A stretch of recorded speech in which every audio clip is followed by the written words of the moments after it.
เจ้าสบายดีพี่น้องปองไปเพื่อสู่บุรุษคนนะสิบปีลำสาวปีลำบ่เห็นองค์พญาบังบัดว่าเขาคนเราจึงเห็นเจ้าตัวเดียวพี่น้องเอ้ยมื้อนี้บรรยากาศดีเนาะบรรยากาศดีบรรยากาศสดใสยามว่างพอดีกันเลยส่วนกันไปทำบุญอยู่ที่วัดถ้ำเจียวาสันดีเนาะตอนนี้กำลังเดินทางเข้าไปวัดถ้ำเจียวอยู่เนาะพี่น้องเนาะวันนี้เราดำสิสุนพี่น้องปองไปเขาไปชมบรรยากาศในการทำบุญอยู่ที่วัดถ้ำเจียวนะพี่น้องเนาะไปติดตามชมไปนำกันเด้อตอนนี้กำลังเดินทางอ่าเข้าสู่เส้นทางนาแก่แคมป์คลองนะพี่น้องเนาะตอนนี้ก็ฮอดเส้นทางนาแก่แคมป์คลองแล้วได้ตอนนี้ก็มุ่งหน้าเข้าสู่วัดถ้ำเจียวกันเลยแต่เส้นทางนี้อ่าสิออกพุ่นเลยแคมป์คลองเข้าสู่หนองบกเนาะลานปากเซตอนนี้ก็ฮอดวัดถ้ำเจียวเป็นที่เรียบร้อยแล้วบรรยากาศโอ้สวยงามโอ้หลายคนเด้อมา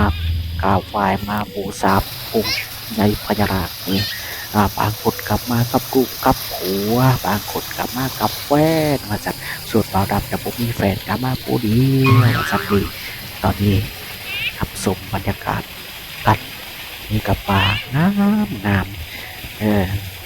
ติดตาเอาไว้เล่นแท้เนาะพี่น้องตอนนี้รอถ่ายเบิ่งให้พี่น้องปองไปเขารับชมป่าอย่างสวยงามเนาะจักเขาอื่นไปหยังก็อันนี้ก็ยังบ่ทันได้ฮู้เด้อันนี้ย่ำมีลายหลากสีเนาะพี่น้องเนาะ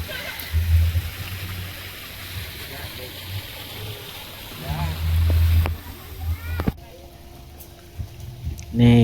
บรรยากาศสวยงามองค์ใหญ่พญานาคเนาะแถมอันนี้คือปลาที่มันเลี้ยงไว้อะไรเนาะผู้ใดอยากเอาหัวอาหารมาโห้อยใส่ก็ได้คือการอาจจะเห็นเนาะปลาใหญ่หลายพันตัวแล้วแหละไปในนี้บรรยากาศดีนี่นกนี่อีหยังหลายเด้อพี่น้องนี่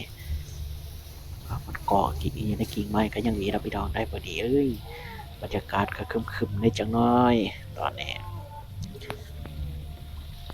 จัสดี